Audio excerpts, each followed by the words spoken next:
इन सब रोशनी के बीच आप देखिए तो यूनाइटेड नेशनल जनरल की असेंबली में भाग लेने के लिए भारत का प्रतिनिधिमंडल अमेरिका पहुंच गया है। ट्रेड डील पर आपको क्या लगता है? 2 दिन पहले कुछ और खबर आती है, फिर H1B वीजा की सख्ती हो जाती है। ठंडा गर्म मामला चल रहा है, कभी इधर कभी इधर, कभी बर्थडे पे फोन आ जाता है तो लगता है हो जाएगा, फिर लगता है कि H1B वीजा आ गया। क्या लगता है आपको इस मोर्चे पर क्या कुछ नया है? बहुत तो कुछ उत्साह भारत की तरफ से नहीं दिख रहा है। अभी ट्रेड डील में चर्चा के कोई मसौदे तैयार नहीं है। भारत की दूसरी सबसे बड़ी जो जरूरत थी, जो निर्यात था, उस पर तो H1B वीजा ने हिट कर दिया। तो मर्चेंडाइज एक्सपोर्ट भी गया और सर्विस एक्सपोर्ट भी गया, और इसीलिए शायद भारतीय प्रधानमंत्री के जाने की बात थी वो अब रद्द हो गया है। भारत भी थोड़ा सतर्क होकर बातचीत करेगा, लेकिन चूंकि भारत के कॉमर्स मिनिस्टर वाशिंगटन में है, विदेश मंत्री वाशिंगटन में है, डील पर चर्चाएं शुरू हो रही हैं, तो इस पर हमारी निगाह रहेगी। लेकिन भारत को अब बहुत ज्यादा उम्मीदें जैसी नहीं दिख रही हैं, क्योंकि ये डबल ब्लो हो गया, बल्कि आप ट्रिपल ब्लो माने भारत के लिए। 25% टैरिफ, 25% पीनल टैरिफ, और उसके बाद फिर आईटी इंडस्ट्री पर H1B वीजा की मार। इसके बाद अब भारत कितना हासिल कर पाएगा डोनाल्ड ट्रंप से, ये देखना होगा। यूपीआई के जरिए गोल्ड खरीद में लगातार बढ़ोतरी देखने को मिल रही है। बीते 16 महीने के आंकड़े सामने आए। क्या पता चला? पता यह चला कि यूपीआई के जरिए गोल्ड खरीदारी के जो ट्रांजैक्शन हैं, जो लेन देन हैं, वो लगभग 4 गुना बढ़ गए हैं।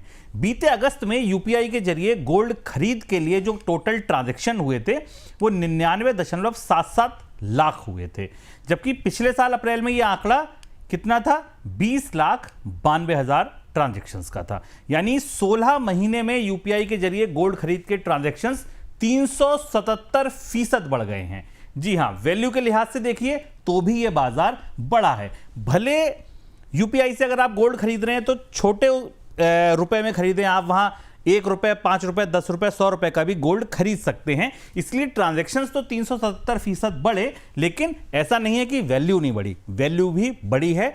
550 करोड़ रुपए के गोल्ड बाइंग की जाती थी, वो बढ़कर अब 1184 करोड़ रुपए तक पहुंच गई है। यूपीआई से गोल्ड खरीदना आसान है, कम कीमत पर खरीदा जा सकता है, छोटा छोटा सोना खरीदा जा सकता है, इसलिए ये लोकप्रिय हो रहा है। सर, ट्रेंड को कैसे समझा जाए?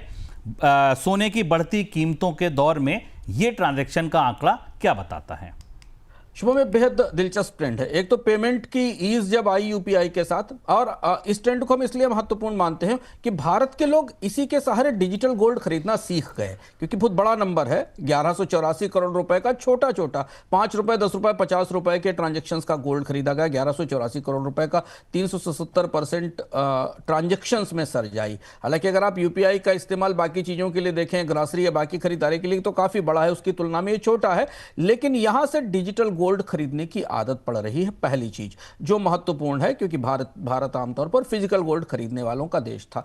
दूसरी चीज है कि गोल्ड के ट्रांजैक्शन के साइज इतने छोटे हो गए कि अब कोई भी व्यक्ति, इवन एक सामान्य कामगार भी, काम करने वाला व्यक्ति भी गोल्ड में तेजी का फायदा उठा सकता है, निवेश का फायदा उठा सकता है। इस डिजिटल गोल्ड की खरीद का फायदा इस यूपीआई के जरिए मिला, दूसरी चीज। और तीसरी चीज है कि भारत में सोने में निवेश की समझ बढ़ी है। सोने में निवेश का कारोबार, निवेश का बाजार बढ़ रहा है।